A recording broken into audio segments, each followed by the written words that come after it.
Hello everybody, Treno here, and welcome to this next episode of my series looking at interwar tanks I think should be added to War Thunder. And today we will be taking a look at American interwar tanks. So like in previous episodes, we'll do a quick recap of America's situation after World War I. Of course, America and its allies had won the war, and while a large part of this was due to the industrial might of the United States, American-designed tanks had either not been adopted or came into service too late to see combat during World War I. So American troops had gone into battle using British Mark V heavy tanks and French FT-17 light tanks, with 28 to 32 of the Mark Vs and 213 FT-17s shipped back to the US after the war. And although 100 Mark VIII Liberty tanks and 952 M1917 light tanks would be produced in the post-war period, the former tank was designed and produced jointly with Britain, while the M1917 was mostly a copy of the FT-17. So there were no wholly domestically designed American tanks available at the beginning of the interwar period. Of course, America came out of the war virtually unscathed and with a booming economy, which would in theory allow for massive investment in new tank designs. But like with the rest of the world, America had little enthusiasm for more military spending, with America taking an isolationist stance, and the army was now expected to spend most of its time on garrison duties in the colonies like the Philippines or guarding the border with Mexico, something that didn't really require a large armoured tank force. This meant that there would be little funds available for developing or buying new tanks, while in 1920 Congress passed the National Defence Act of 1920, which disbanded the Tank Corps and relegated tanks to be used by the infantry only, which meant future designs would be focused on infantry support. To make things worse, in 1923, limits were placed on exporting arms abroad, which meant that tank designers in the US couldn't even design tanks for foreign nations. That said, there would still be some design work carried out during this period, which allowed America to gain much needed tank design and building experience, which would go on to serve them very well during World War II. So the first tank we will be covering is the M1919 Christie tank, which was designed and produced by Walter Christie, who would later invent the famous Christie suspension. The tank itself has a fairly standard layout with 3 crew, but also 2 turrets. The main turret being armed with the 2.24-inch M1920, which is basically a derivative of the British 57mm 6-pounder gun, which gives a penetration of about 30mm at 450 metres with AP shells, while a smaller turret is placed on top of the main turret with a 30 cal machine gun. So overall this is a decent armament, but in game the upper turret is a bit of a weak point of the design for very little gain. Like with later Christie designs, the M1919 could run without tracks, primarily to improve road speed and reduce wear and tear, which was especially important as at the time US light tanks had to be rebuilt after 80 miles of use, so tank carriers were assigned to each tank for transportation. So in theory this new Christie tank could work without the tank carriers, saving on men and material.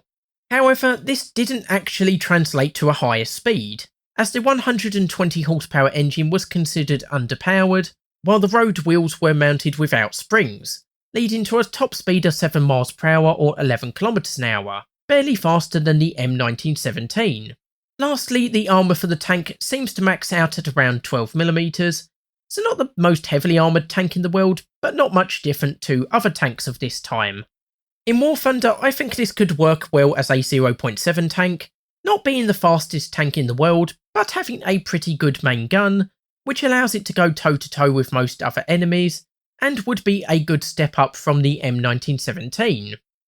So this sounds like a decent tank, especially for so soon after the war, but in testing it didn't perform particularly well, so after 2 months Christie asked for trials to be halted so he could improve the tank, which makes sense because it was a decent design that in theory could become a much greater design with some extra work. So Christie went and modified the design, including modifying the front road wheels and adding springs to improve the smoothness of the ride. However, in a bizarre move he also removed the turrets and moved the main armament to the front of the tank, like some sort of early tank destroyer, with 2 Browning 30 cal machine guns mounted either side of the 6-pounder gun. The armour remains at 12mm, while the crew is reduced to 2, so in game it would be much easier to one-shot kill the vehicle. Despite improving the top speed, which is now 13 miles per hour, the changes arguably make the vehicle worse overall, at least in regard to acting as a tank, as the main armament is now only capable of being fired frontally, so the vehicle is now much easier to flank. In War Thunder, I think this would make a good starting tank destroyer for the US tech tree at around 0.3, as it has a decent top speed and armament, perfect for getting around the map and hitting enemies with the hard-hitting main gun, and just generally being a useful vehicle, though perhaps not as useful as the originally designed vehicle. Ultimately, this design didn't impress the US Army, and it would not be adopted. Facing near bankruptcy, Christie would sell off his current and future patent rights, which will become very important when Christie re-enters our story later on. During this time, the US Army was also developing its own tank designs at the Rock Island Arsenal, especially focusing on medium tanks, because at the moment America had the M1917 light tank and the Mark 8 heavy tank, but it didn't really have any medium tank, and so was forced to use the Mark 5 heavy tank in this role. So after doing some design work, two prototypes were constructed, the M1921 and the M1922. Both prototypes shared many design features, both having 25mm of armour, which was a very good improvement over previous designs, a 4-man crew, allowing for delegation of duties in real life and redundancy for crew losses in game, and also two turrets like on the M1919. The main turret having the 57mm gun, and the upper turret being fitted with a 30 cal Browning machine gun, while a 220 horsepower engine was used. Where both designs differed, however, was in their suspension, with the M1921 having a more traditional suspension, giving the 18.5 ton tank a top speed of 10 miles per hour or 16 kilometers an hour, while the M1922 used a cable track suspension from the British Mark D tank, giving a top speed of 16 miles per hour, which was a big improvement, but the reliability of the suspension was not great compared to the more traditional suspension of the M1921. As a result, future designs and improvements would be focused on the M1921, and at one point that tank would receive the L12 338 horsepower Liberty aircraft engine from the Mark 8 heavy tank, which brought the top speed up to a much better 20 miles per hour or 32 kilometers an hour. Though in real life this led to more mechanical problems, as the transmission and suspension hadn't been designed to operate at these high speeds. In War Thunder, I think the M1921, with its original and later engine, as well as the M1922, could be added to War Thunder, with all of these variants having good mobility, allowing them to get around the map faster than the previous World War I models, while also being decently armoured against most small caliber or low velocity AP shells, though the 57mm gun might struggle a bit against more heavily armoured enemies. But overall, these tanks would make a decent stepping stone from the World War I era tanks towards more modern tanks. So having tested both the M1921 and M1922, and learning from these designs, in 1927 the T1 medium tank would be produced, which was largely based on the M1921, having the same suspension and turret layout, with the same 57mm gun in the main turret and 30 cal Browning in the upper turret. The maximum armour thickness is 25mm, though the prototype would be made of mild steel and not actual armour plate in order to save on costs, and a crew of 4 was used to man the tank. However, it now used a specifically designed 200 horsepower engine, which gave the 21.9 ton tank a top speed of 14 miles per hour, so slower than the up-engined M1921 variant, but faster than the initial M1921, while also being far more reliable. Like with the previous tanks, this would be a good 0.7 vehicle, retaining all of the previous benefits, though also the same disadvantages, but would be a good tank overall, and all of these related designs could be folded to allow for quicker progression down the tech tree. So the T1 looks to be a good and far more reliable tank design, and indeed in 1928, after successful testing, the T1 would be standardised as the M1 medium tank, the first medium tank to be adopted in US service. Unfortunately, the Corps of Engineers made complaints about the tank being too heavy for their bridges, and so just a few months later the standardisation was revoked, and support for future medium tanks started to wane, leading future efforts to focus more on light tanks.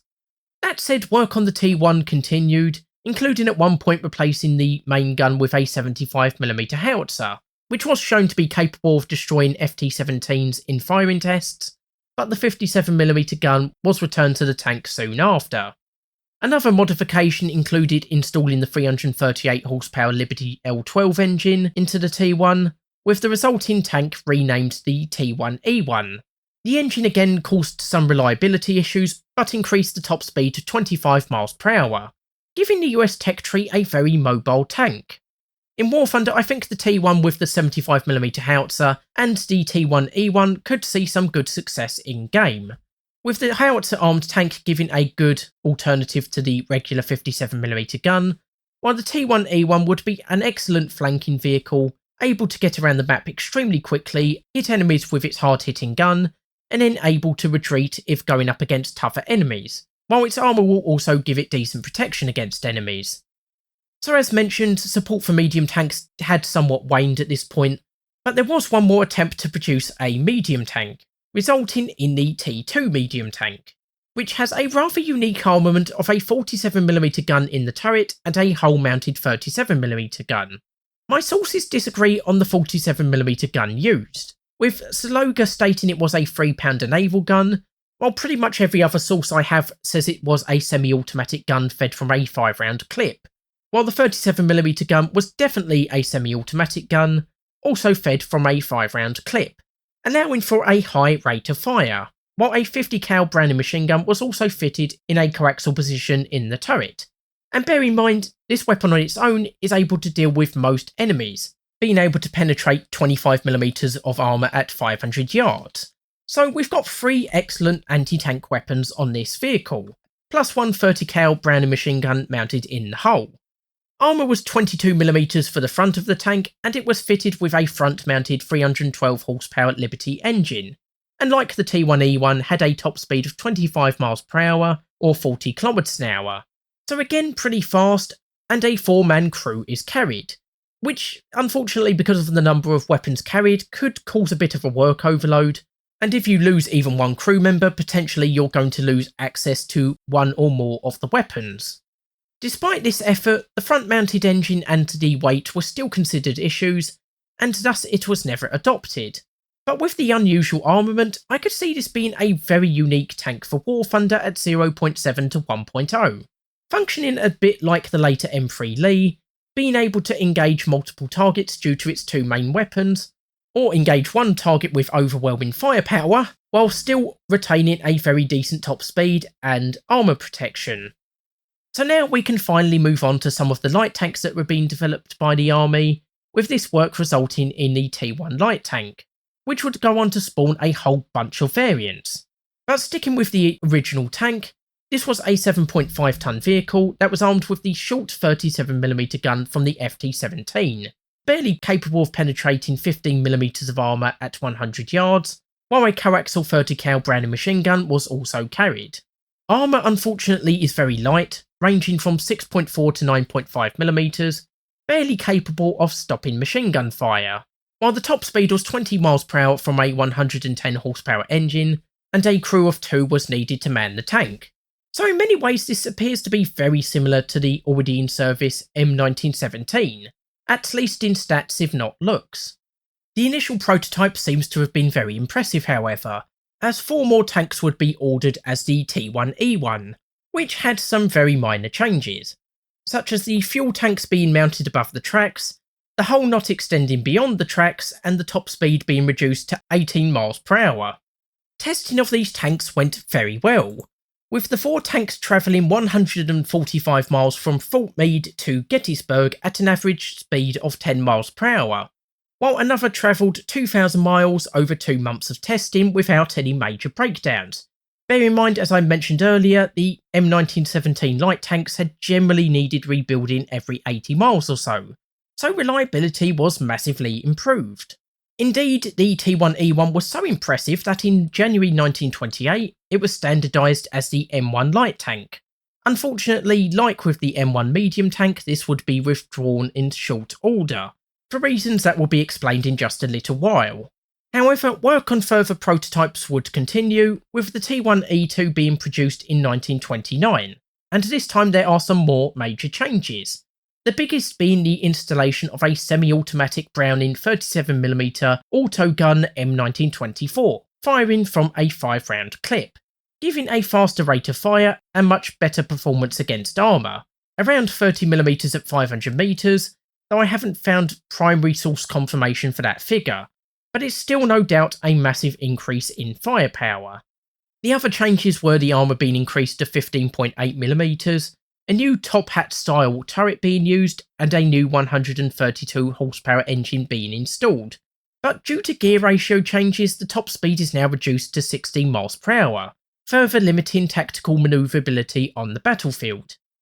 This was followed by the T1E3 in 1930, which was made from parts of the E1 and E2, and based on a new suspension which gave a much smoother ride, while the T1E4 from 1932 had some more major changes, moving the turret to the centre of the tank, increasing the tank's total length from 3.8 to 4.7 metres, installing another 37mm autocannon, and it also uses a new leaf spring suspension based on the Vickers 6-ton, while a new 140 horsepower engine brought the top speed back to 20 miles per hour.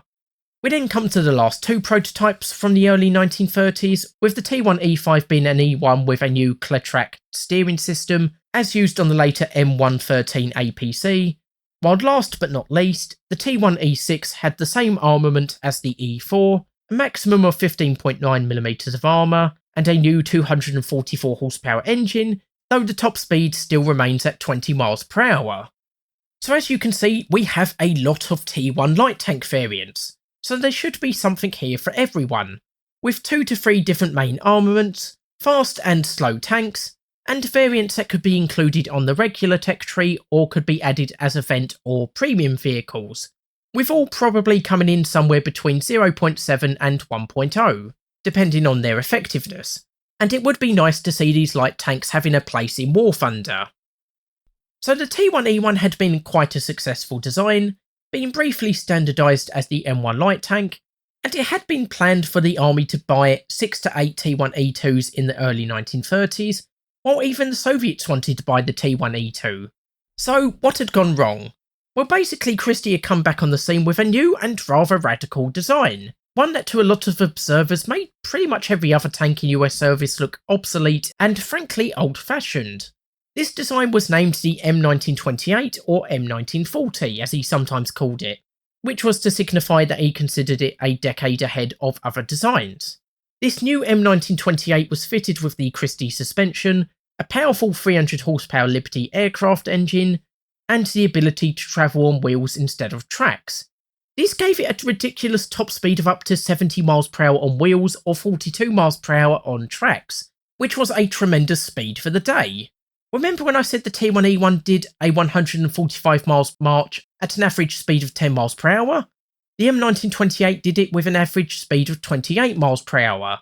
So there was a lot of support for this to be purchased over the T1E1s. However, as you can see, the M1928 itself wasn't suitable as a tank, being armed only with 2 machine guns and steel sheets instead of armour, so it would need to be redesigned as a purpose-built tank, which would result in the M1931. At this time Poland tried to buy an example, though this didn't go through and they were refunded, but the Polish 10TP was based on it, while the Soviets would buy the production rights and receive 2 examples as tractors, before even the US Army did, and these would go on to inspire the Soviet BT tanks. At first, a single tank was leased to the Army for testing, followed by an order for an additional 7 tanks, with the Army providing the turrets, armament and engines. 3 of these would go to the infantry as the T3 medium tank, though due to a change from a chain drive to a gear drive for the rear wheel, some of these would be redesignated as the T3E1. The other 4 would go to the cavalry. Of course, you may remember that only the infantry were allowed to have tanks at this point, and so the cavalry got around this by classing them as the T1 combat car, which was apparently enough for them to get around this ban. Of course, being fitted out as a combat tank did impact the speed, reducing the top speed on wheels to 46.7 miles per hour and 27.2 miles per hour on tracks, But this is still a pretty good speed and far better than the T1E1, while actual armour was also now used, being about 15.8mm for vertical surfaces and 12.7mm for horizontal and sloping surfaces. So comparable to the T1E2, while the gun used is the same short 37mm gun as on the M1917, while a crew of 2 operated the tank. However, when it comes to the T1 combat car, most sources state that it used a 50 cal Browning machine gun as the main armament, which, as I mentioned earlier, makes sense because this was a far superior anti-tank weapon compared to the short 37mm gun. And some sources suggest this was also another way of getting around the ban on the cavalry having tanks. But at least one source suggests this was only done on one occasion for one tank that lacked a 37mm gun, which would in theory mean this wasn't the intended armament, but I think this could still be added as a variant in War Thunder since it was actually fitted, and most sources do suggest that it was supposed to be used as the main armament. In War Thunder, I think these would be very successful tanks, being an American alternative to the Soviet BT tanks, being extremely fast compared to other contemporary tanks, and while lightly armoured, this is still about the same as many other US light tanks of the era, and so this wouldn't be a huge issue, though the 2-man crew and poor anti-armour performance of the 37mm gun would be an issue, so I couldn't see this going much higher than battle rating 0.7 to 1.0.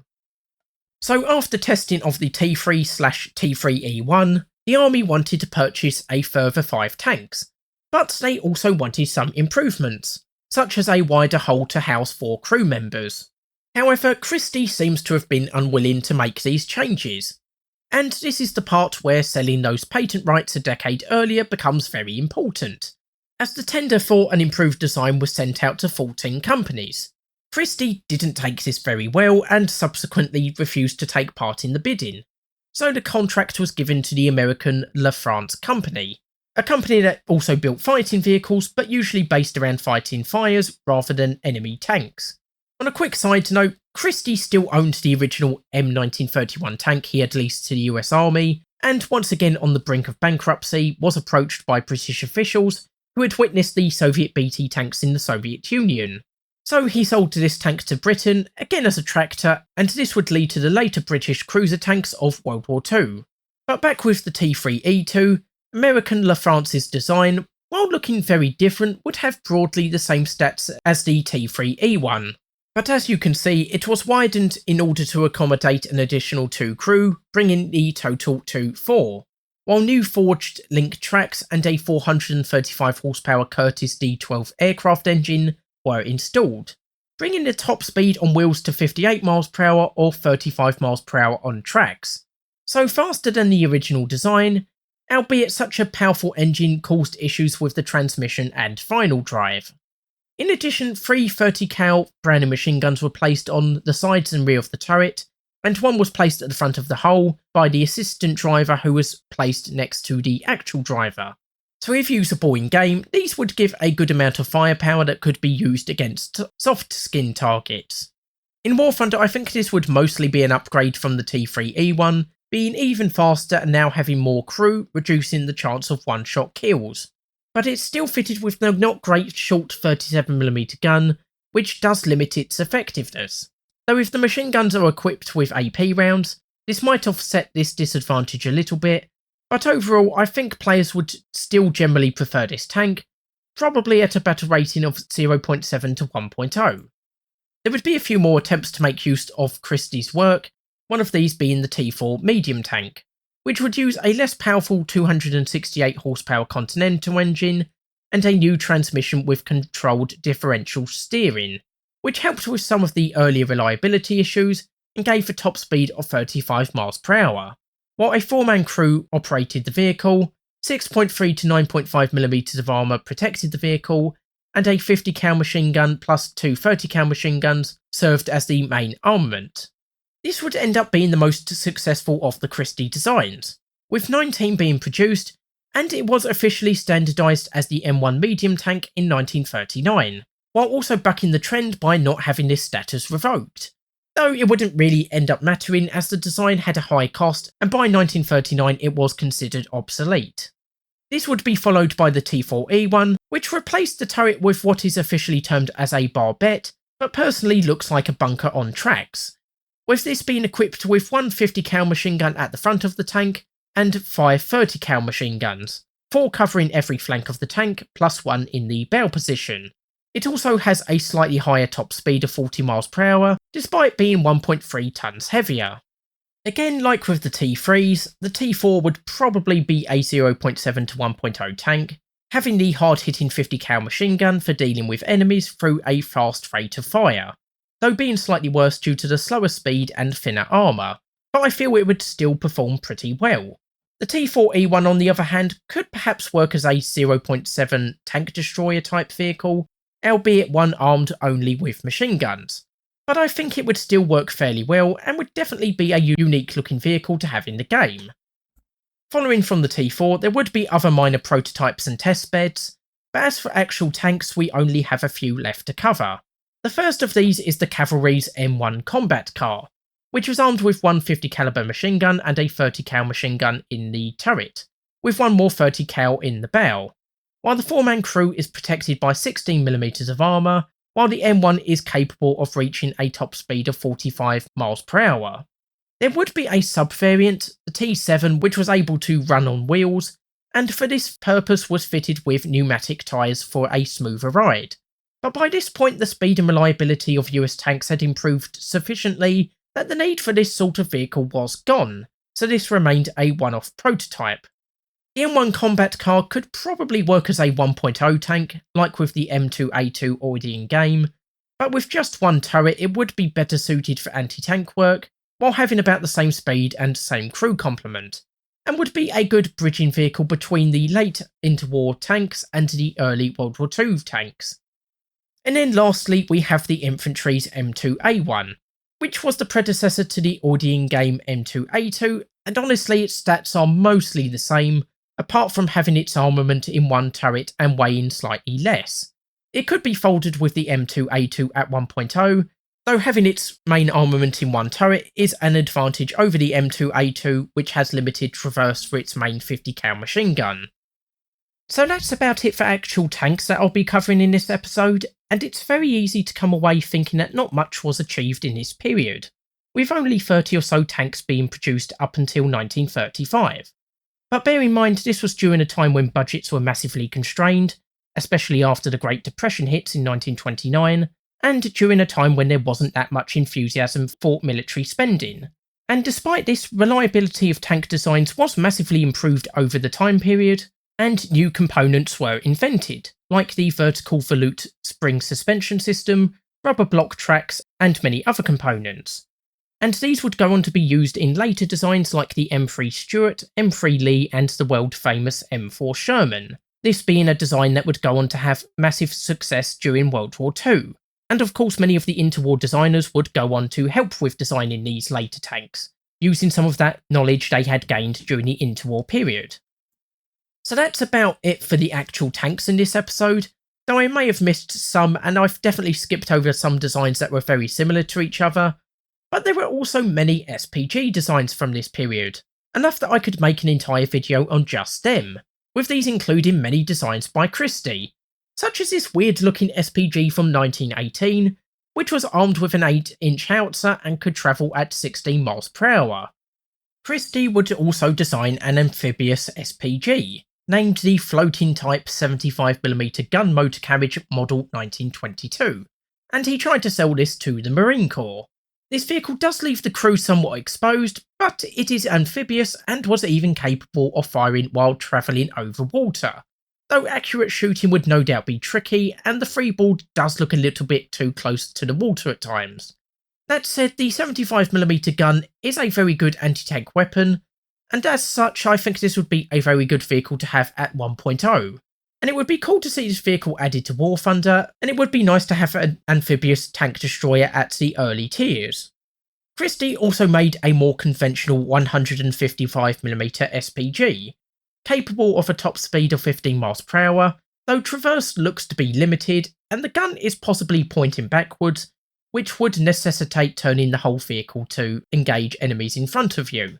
That said, this monster gun should be able to obliterate pretty much any tank around, so this could be added at any battle rating above 1.3, probably even higher to be honest. And whether a regular or event vehicle, I think this would be a very cool vehicle to have in War Thunder.